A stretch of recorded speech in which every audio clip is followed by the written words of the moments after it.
Right now, in the safest room you've ever been in, with locked doors, electric lights, and a phone in your hand, your brain is still scanning for predators.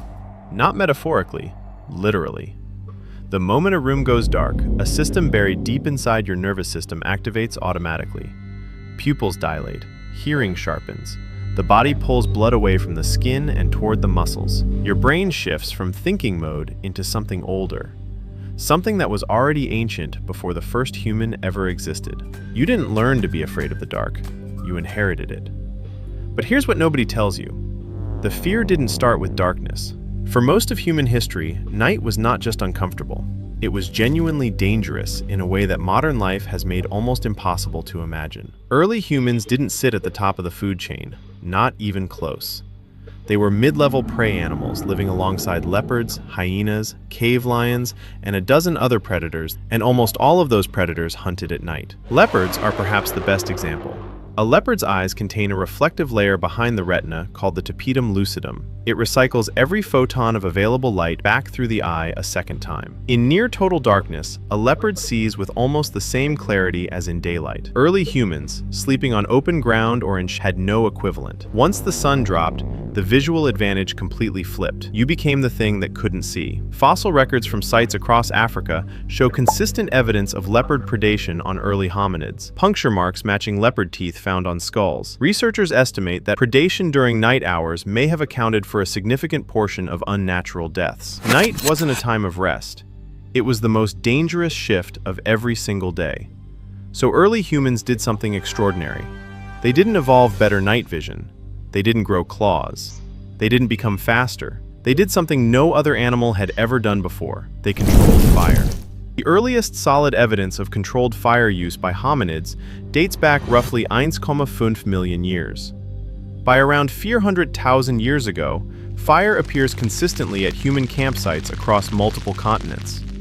And fire didn't just provide warmth, it did something far more important. It pushed the darkness back. A fire at the center of a camp created a visible perimeter. Anything moving toward the camp had to cross the light first. Predators that depended on darkness for ambush suddenly lost their primary advantage. Leopards that could see perfectly in darkness were still visible the moment they entered the firelight. The ambush only worked in the dark, and the dark was gone. Inside the light, safe. Outside the light, unknown. And that boundary rewired something in the human brain so deeply that 400,000 years later, you still feel it every time someone turns off the lights. Here's where it gets strange. The fear of darkness in humans isn't processed the way most fears are processed. Most fears run through a learned pathway. You experience something dangerous. Your brain tags it. You avoid it in the future. The system is flexible, trainable. You can learn to overcome it. The response to darkness is different. Research in developmental psychology has consistently shown that fear of the dark appears in children at a remarkably specific age, between 2 and 3 years old, before the child has had any direct negative experience with darkness. It doesn't require a traumatic event to install. It arrives on its own, on schedule, like a software update the brain has been waiting to run. Scientists call this a prepared fear, a fear the brain is already primed to develop because the threat it responds to was so consistently lethal across evolutionary history that waiting for individual experience to install it was too slow and too dangerous. Your brain didn't wait for you to have a bad experience in the dark. It assumed the bad experience was coming and got ready in advance. The amygdala, the brain's threat detection center, processes darkness differently than other stimuli. In low-light conditions, it increases baseline activity even in the absence of any identified threat. It essentially runs on a higher alert setting the moment visual information becomes unreliable. Researchers at Harvard found that this elevated amygdala response to darkness, knowing you're safe and feeling safe, are handled by different systems, and one of them is a lot older than reason. Now here's what makes this genuinely strange to think about.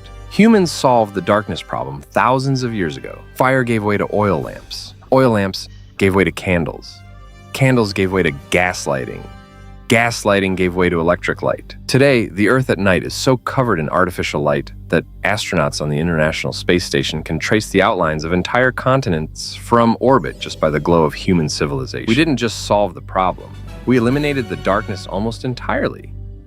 And yet the fear remained, not because the brain is broken, because evolution works on timescales that make human technological progress look instantaneous. The nervous system that kept your ancestors alive long enough to have children was built over millions of years. Electric lighting has existed for roughly 150. From the brain's perspective, the lights came on approximately 5 seconds ago. It hasn't had time to update. This is why children still sleep with nightlights, why adults still feel a specific unease walking through a parking garage after midnight, and why horror films set almost exclusively in darkness work on audiences that have never once been attacked by a predator. The brain doesn't need the predator to be real. It just needs the conditions where a predator could be.